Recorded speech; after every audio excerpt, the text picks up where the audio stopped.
Hey everybody, it's Jim Black. I'm excited to welcome Kevin Peranio from PRMG. He's their Chief Lending Officer, and I'm so excited to have him on the show. We tried to do a video last year. I apologize, but I'm so excited to have him back here on our podcast, Know Before You Owe, here in early 2024. And behind me, you can see some excitement. This is the stadium for the Super Bowl between the two best teams in the NFL. No offense to anyone who has other teams that they love, but excited to have Super Bowl weekend this weekend coming up here. And there's a lot of stuff happening in the economy. And I thought it would be a great time to have one of the best leaders in the real estate, mortgage, economic, financial markets insights with no other than Kevin. So thank you for being on, Kevin. I really appreciate it. I appreciate you having me on here. Always an honor. And as a Dallas native, born and raised, it's tough that my Cowboys couldn't compete for their 6th title this year. There's always next time. There's always next year. Hopefully Jerry Jones gets out of the way. I think he might be the root of the problem.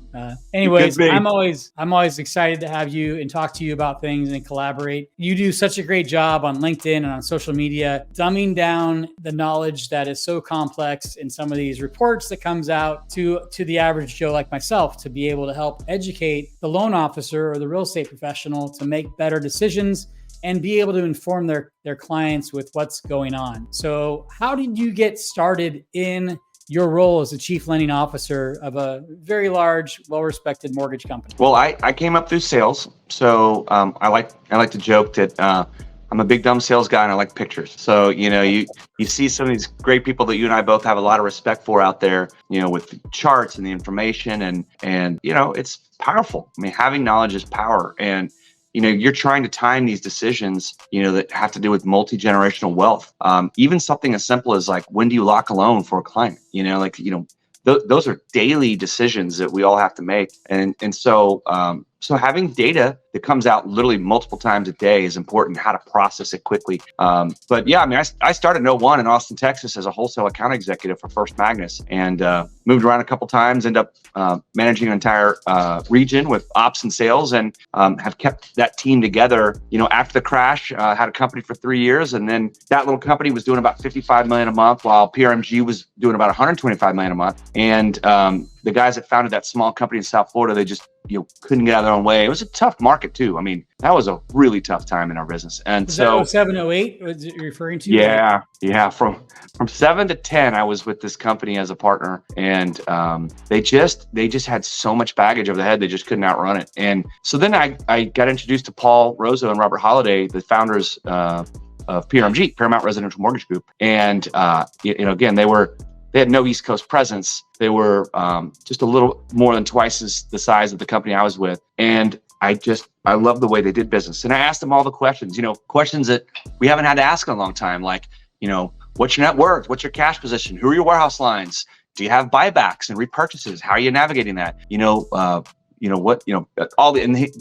They're like, hey, dude, just chill out. We just want someone to help us out on the East Coast, but then it after about, 7 years, that actually morphed into partnership. And so I moved from Fort Lauderdale 8 years ago with my wife and 2 girls, cat and a dog, to take ownership into PRMG, Paramount Residential Mortgage Group. And it's been a fantastic 8 years. The last year and a half have been rough, but 2020 and 2021 were great. So, I'm over sales. We have wholesale, correspondent, and retail. I've got some great operators in all those channels that do a good job. And we all collaborate, talk about how best to grow these businesses, serve originators however they want to be served. But what I found 8 years ago when I got to the company is that, we weren't missing, tactical, ground and pound, blocking and tackling, sales management. We were missing some really big foundational pieces. Like, when I first joined the company, we weren't paperless yet, right? And, we hadn't really invested in our technology, invested in having, better, faster, and cheaper processes and technology. And so, that kind of dominates my role, to be honest. I'm kind of like behind the scenes helping, with the strategy and the vision, and then arming salespeople with the weaponry it takes to fight and win. And so, that's kind of what my role has morphed into. And I see you out at all the mortgage banker events as well, and you're grinding as well, and you're seeing it's hard to build a platform with staying power. And so, just to kind of put a bow on this little comment thread is that you look at Android and you look at Apple. You basically have two big cell phone makers, smartphone makers. You got Apple and you got Samsung. Now there's a couple others, right? But it's hard to be that level, the best, and then have to reiterate and come out with something new every 12 months. That is where this industry is going. It's getting a lot smaller, and it's getting away from just being, rates go up, business goes down, business, comes up when rates go down. It's a capacity model. It's getting a lot more disrupted and looking a lot more like an airline industry or a smartphone technology industry. And so it'll be interesting to see, where these companies go, in the next 3 to 5 years. That's cool. And I love the fact that you're in the trenches every day, right? You came from the grassroots up. So you've been at the level of the average loan officer and worked your way up. So having that understanding and breadth of knowledge and how it drives down to the front lines is so important. A lot of leaders out there don't have that knowledge today. They have the knowledge from 25 years ago. Well, like you mentioned, things have changed a lot. It's all about capturing the household. It's getting in front of the largest decision makers before they can make the decisions. And you're building out portals or complementary services, right? We're competing with banks that do cross-sell that have high retention levels because they're in so many things with that consumer. And we're trying to do that same thing as a traditional transactional business, right? Trying to get in front of those things because you check your checking account multiple times a week. You don't probably want to sell your house multiple times a month. So we have to figure out a way to really stay in front. And you've done a great job of that. And I got to tell you, everything you just said, I even sit in front of regulators and, I'm talking you name the group or the division, I'm in a closed door meeting with them. And, what I remind them is that originators teach financial literacy at scale. You guys are the ones helping people learn, especially a first time homebuyer. Well, what is credit? What does my credit mean? What do I have to save up for this? What's debt to income ratio and LTV and, all that kind of stuff. And so, we teach that, right? And so, when I started in 2001, I was on the wholesale side. So, I was the guy that originators called to solve problems and learn guidelines and fix things and push things through. And so, I'm getting 50 to 100 phone calls a day from experienced originators like you, you have a problem every now and then and you need someone, on the lending side to help you fix it. And so now you're a lender. And so you totally understand that. So yeah, we're all just pushing to try and build our communities and teach homeowners financial literacy at scale and just continue to build, multi-generational net worth and wealth. Yeah. What I love about your company too, you guys work on a lot of niche products. So a lot of ways to win, right? There's riches in the niches or niches, whatever you want to call it. Yeah, riches in the niches. Niches. Yeah, I like niches.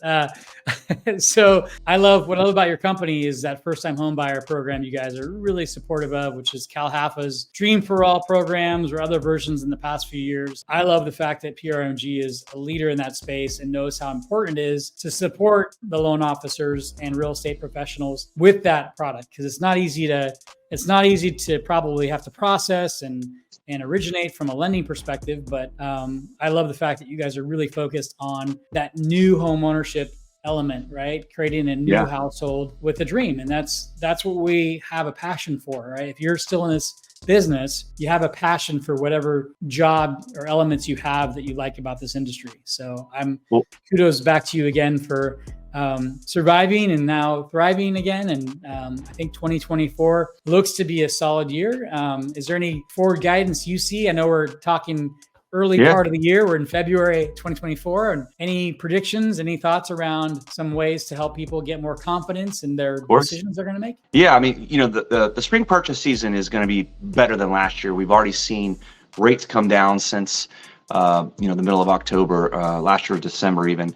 And so purchase money still rules in California. The biggest hurdle to home ownership, like many markets, is the down payment. I love the fact that California, the Home Finance Authority, HFA, they've rolled out and authorized another $200 million in funds for the California Dream for All program. All right. So you can get up to $150,000, in money subsidized from the government. So last year, the funds ran out super quick because you just had to basically lock a loan. Now they have a little bit more of a procedure where you have to kind of register and get your authorization back from them.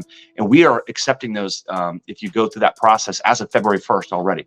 So, and our guidelines are, you can just go to PRMG.net and pull down our guidelines. You can see how to do that. And I appreciate you sending us that business. It's absolutely. Fantastic. And there'll be more of it this year, and I'm excited. Hopefully, affordability. I calling 2024 the year of affordability and cash flow because I think people were so fixated on rates the last 4 or 5 years that they really got to be more thinking about the cash flow and how payment is the most important part, because rates will fluctuate, values will fluctuate, and there's a lot of people that have a lot of credit card debt or student loan debts come back online as of October last year. So people need to understand cash flow more than, hey, I have a 2% 30-year fixed rate, right? If you have 100 grand of credit card debt at 26%, do you really care as much about the 2% rate or overall blended rate on what you're borrowing, right? That's such a big thing for us to be focused in on. It's a great point. And, you can look at, there's cash flow guidelines within FHA, right? There's cash flow guidelines in, Fannie and Freddie loans, and of course, non-QM loans, which we do all of that. And so I agree. That is, because it's getting so much harder to qualify, cash flow is becoming super, super important. And, and on that note, lower rates help, right? So if, the first half this year continues to be dominated by purchase business, I think the second half of the year, we'll see a pretty significant uptick in refinance business whenever it is that the Fed cuts the rates. I mean, on December 13th, they said they will be cutting 75 basis points in 2024, right? And so they didn't do it last week. We have a meeting March 20th, and then another meeting May 1st, and then another one in June, and then July. And so what's interesting about the next meeting on March 20th is they will have to restate again whether they're still going to cut 75 basis points in 2024, or maybe by that point, some of the data gets a little weaker, and they say, all right, we're not cutting today, but we're going to do 100 basis points of cuts in this year. And so that would have the impact on bringing rates down, even though they didn't actually bring the Fed funds rate down. They're saying they're going to do it even more if they were to do that, as an example. So, I do think the second half of the year is going to be a nice uptick in refinance. And let me just say one thing. I know there's a big, the rate lock in, I'm at 3.25 rate. I'm never leaving that money. Now, I will say, remember those people that have been at 3.25, it's been 4 years now, or 3 years now. Maybe some of them it's been 2. I mean, the peak was 2 years ago, this month, right? But all those years that pass, equity just keeps getting gained, right? And so there's all this value that's locked in the home, and they may not want to tap into it to pay off debt or do a cash out, which is one of the great products you guys and your team, help people manage their debt and their finances. But they may want to sell the house and trade all that in, even at a 6.25 rate or a 5.875% rate, trade that equity in as a bigger down payment on the next house. Maybe they want to go to a different school district. They need a bigger house. They need more room count, whatever the case may be. I wouldn't sleep on the people who are locked in the 3% interest rate because they just keep building equity. And life happens, right? The 7 Ds: employment, diamonds, diapers, debt, divorce. I like to joke and say debt again after that, but you can't say it. Downsizing, death. These things all continue to happen. They don't care what the rates are doing. And so people got to unlock equity. They got to move. They got to do things. And 75% of all home sellers will end up buying. And so I think that, rates coming down, they don't have to get on par. They could just get close enough to where people were locked in before, where they trade that equity that's just been growing into something, right? So home equity is a very powerful tool. I agree. And it's great. You have to be able to educate people before they have those events, right? You try to stay in front of them. And I do a lot of what I would call buy before you sell programs and other things like bridge loans. Some of them are last minute, spare the moment things. I didn't realize the house was going to come up for sale next to my parents or next to my best friends or in a better school district. Life happens, like you mentioned. And so I look at myself as a lifestyle lender. I need to be there for life events. We need to be there when people need us and provide other tools, like a great tool that we both use is FinLocker, right? FinLocker is a way to stay in front of clients to understand all the different scenarios and things that they can run through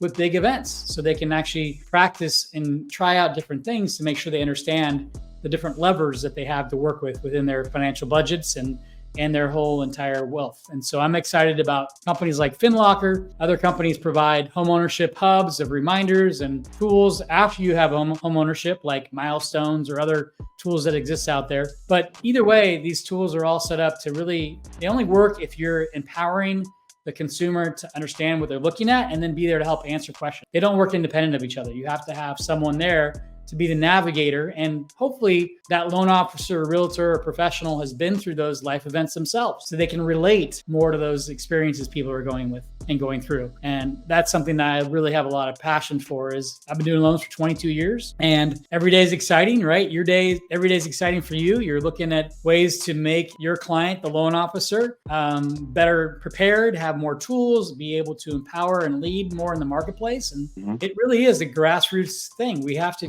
support the communities with people that know, like, and trust other professionals in that community. You know, there's no houses are all different. Objectives are all different for consumers. And so that non-conformity always will make our jobs very important, because being customized and being strategic, those things you can't replace with an AI bot or some call center with a person making minimum wage, right? Those are things we have to be involved in. Well said. I mean, you know, I honestly, like, look, there's nothing better for a home buyer than a local originator. And you know, you guys have, you know, innate knowledge, you know, just of the area. And what's amazing is how experienced originators like yourself can get really good at knowing what's going on in other areas outside of their domain, and kind of understand, like, to be able to read the data and the tea leaves and make some phone calls to other local, you know, real estate agents, for example, and just kind of get a lay of the land, and then still help people with their finances. And so I love seeing, you know, how originators are expanding from out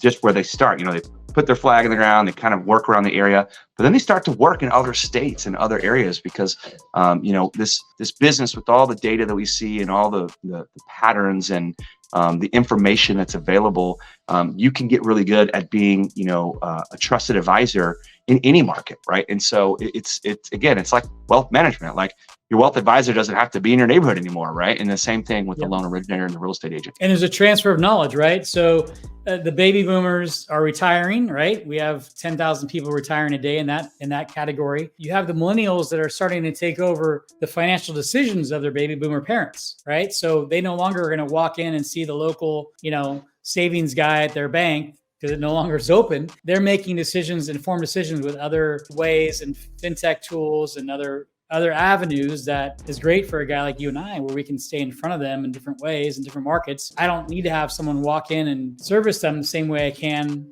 with being on a Zoom call or some other tool that exists. Obviously, they want to know who they're working with. They got to trust them and have referrals or recommendations or reviews to see the work that these people do. But, like, the power of video is so important now, right? It makes you feel connected, right? You and I are, you know, 500 miles away, but it feels like I'm going to have some of your Camus wine in your background there, because we're so close, right? That was a gift.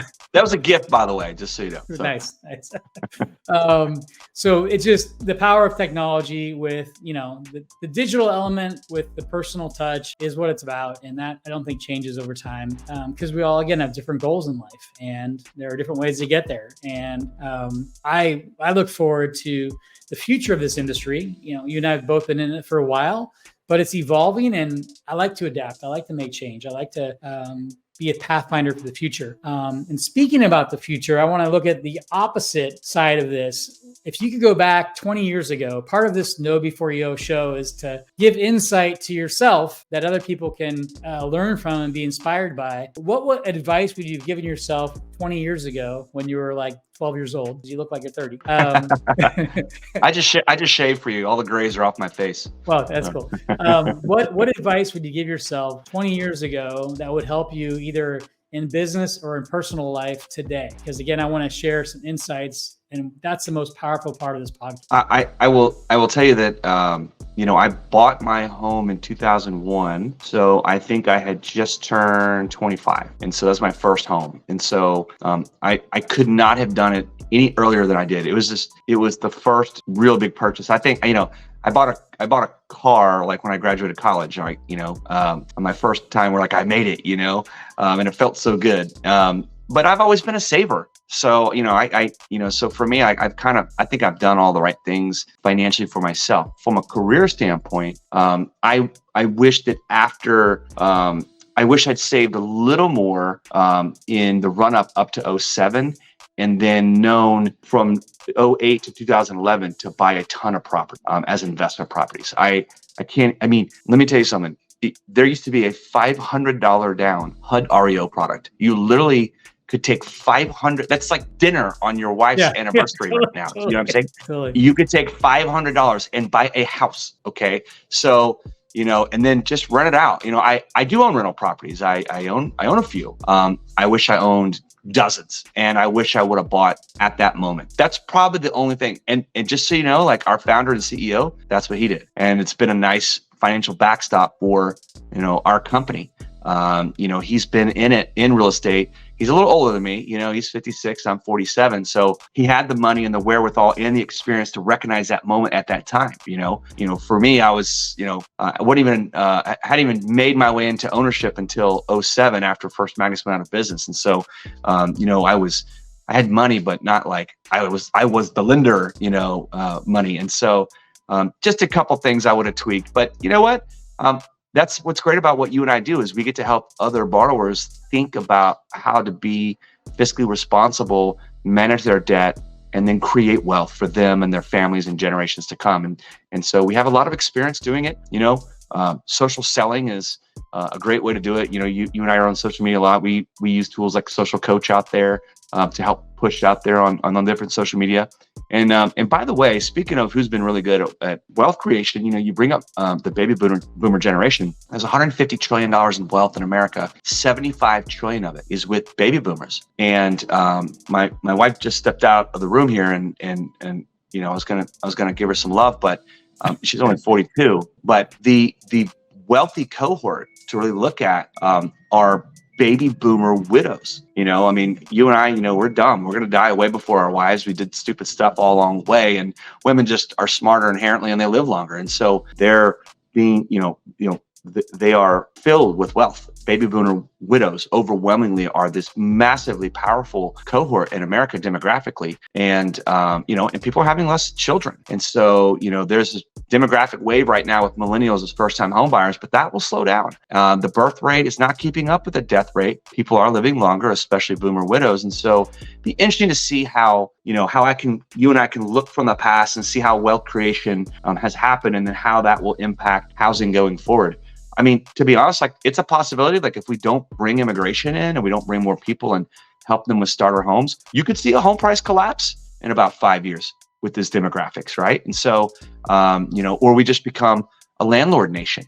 We become like Europe where it's really, really hard to get into the starter home. And so I think that continues to get harder, as time goes by. So, I can't predict the future, but those are some very interesting, massive demographic trends that will shape housing for at least the next 2 decades. That's cool. And again, great insight there. Again, you're a student, right? You're learning every day. You're absorbing all this data. You're sharing it. You're promoting it. You're helping people understand the basics of economics, right? It's supply and demand of housing. It's making good decisions, affordable decisions, not bad decisions. And I agree with you about the 2007 to 2012 era. I did have a friend that bought 50 properties. Those properties worth $110,000 when he bought them. They're now worth $600,000-$700,000 each. So isn't that great? I love hearing stories like that. It's just fantastic. Yeah, I'm a little concerned about the inventory buildup. Like new housing starts are obviously very difficult for us here in California. Something like we're short about 1 million homes, I believe, right now, just in this pure supply and demand. And with all the unfortunate regulation in our state and all the fees and utilities and all that expense, it's just too expensive to build affordable homes. Stick in the ground is $60,000 just to get permits for utilities and hookups. So if you're looking at a base average price of $304,000, that's a fifth of the expense of the house. It's just to hook it up, and that's just too high of a cost. So and if you count all the other construction costs and everything that goes into it across America, it's $100,000 a house just to get it built. That's all the other things, supplies and construction and carry costs and everything. like you said, the permitting and the hookups, the municipality, the fees, the red tape. I know I have a buddy of mine who I went to the University of Texas with, and he lives in the LA area, and his wife, he and his wife have a business, and we've got 3 or 4 projects that are going at all times. And it is expensive. It is hard to build homes that then make a profit, right? And so it's not like we're building starter homes. We have to build something a little bit higher end, which allows someone to kind of level up. And then there's the house, at the price range below it that becomes available. It's still not a starter home. So and if you look at mass builders out there, D.R. Horton #1 and Lennar #2, they're responsible for something like 55% of all new single family residences. They're not going into established neighborhoods where people want to be. They're going way outside of town 2 years in advance, dealing with all that red tape. And thank God they're doing it, and they're doing well in the last year because of just a limited supply. But you got to move away from the city center, and you have to move away from the coast, and you have to move away from established retail, areas, and new communities have to be built. And that stuff takes tons of time in master planning, and it's just it doesn't happen very quickly. No one bailed out the builders, by the way. I mean, in '08, it was only 17 banks that got bailed out. The builders are stuck with a bag with all this product they overbuilt. That's why they don't build ahead of the curve anymore. And exactly. As they shouldn't. They want guarantees pretty much. They want to make sure that they're protected, and absolutely agree with you there. By the way, D.R. Horton and Lennar only built about 30,000 homes last year total. They didn't build a whole lot of homes. It was not like, tens of or hundreds of thousands of homes. The #1 builder of units last year was actually a manufactured ADU mobile home company. It's been around for 60 years. I won't mention the name, but they did 5 to 6 times the amount of volume. And that's part of that whole ADU movement. ADU is accessory dwelling unit, which is popular here now in California and starting to get some legs in other marketplaces, where you're seeing states try to get more creative with households and trying to have multifamily properties that used to be single family houses now have generational family home ownership. And I don't know if I'm excited to live in an ADU when I retire, but that's one of the things out there too. Hey, they're pretty cool. So we put them on our houses that we build, that I'm doing on the side hustle, the fix and flip. I'm assuming those numbers to 30,000. You're talking about California only. You're not talking nationally, right? Yeah, they're more regional level. Yes. Regional. Yeah. So the ADUs, it's very interesting. So I'm on the board of directors for the California Mortgage Bankers Association. And last spring we had our legislative session. We go up to Sacramento, and the politicians and regulators are worried about, okay, so ADU, policies. I mean, first of all, California is leading from the front on that. So it's nice to add more inventory by using an ADU and putting it in the back and have it be separate. The underwriting guidelines from the GSEs, Fannie, Freddie, Ginnie, allow for a lot of leverage and leeway there. The politicians in Sacramento are worried about some of these bad actors coming in and charging $150K and $200K and just building crap or shoddy work or having usurious rates and taking advantage of people who are desperate to put a roof over their head that really can't afford anything. And so there's actually a lot of regulation and a lot of talk about ADUs in Sacramento on how to make sure that people don't get ripped off. And so I do, it'll be some red tape, right? But it also, is trying to look out for the consumer, in some of these, cases that are bad actors are out there.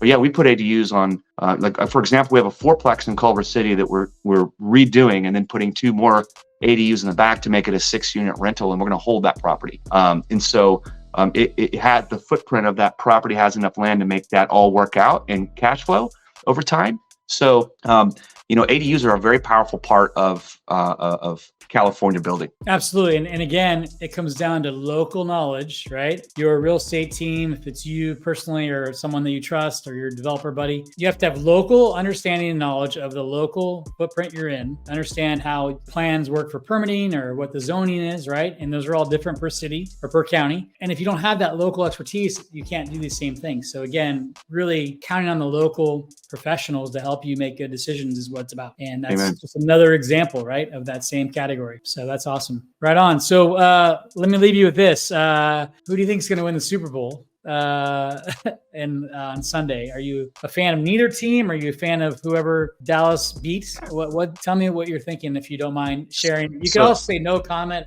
whatever you want. No. Look, as a Cowboys fan, we've got 5 Super Bowl rings, right? I think the 49ers have 5 as well. Is that correct? Yes. Yes. We don't want you to win. Okay, so let's just say that we don't want the 49ers to win. I like Patrick Mahomes. He went to Texas Tech. My sister went there. All my friends went there. I'm from Texas. I went to University of Texas at Austin. And gosh, you know what? If it pisses off 49ers fans that Taylor Swift and her entire backing is on the side of the Chiefs, then damn it, I'm a Swiftie this weekend. Okay. Nice. That's awesome. Well, I thought I had it in here, but I did another office. I have a Dwight Clark autographed jersey that says the catch. Don't make me break out my Patrick Mahomes jersey. I have it on the hanger, ready to wear on Sunday. Send me a photo. I'll make sure put it on here. But just stab me in the heart with the catch, right? Yeah. But here's the bet. I will buy you a nice cocktail if you win, and vice versa. So hopefully I'll see you at one of these events in the next couple months here. And good luck to your team. And thank you again for being a leader. Very honored to be on the show with you. And again, there's actually a cool video you and I and Logan did also that I'll put on the reel too, that still tests the age of time. It's the same knowledge and same information that's relevant today from when we filmed that 2.5 years ago. So thank you again. Come back. Let's do it again. He's a neighbor. Let's do it again. Come on down. You're due for an Orange County trip. Yes, I definitely am. But thank you again, Kevin. Have a great one. Thanks for all you do. Thanks for watching Know Before You Owe. Subscribe, like, and follow us. And for Kevin's information and his team, we'll put that in the body of the podcast. Thanks again for your time, and go to the 49ers this weekend. See you guys. Bye-bye.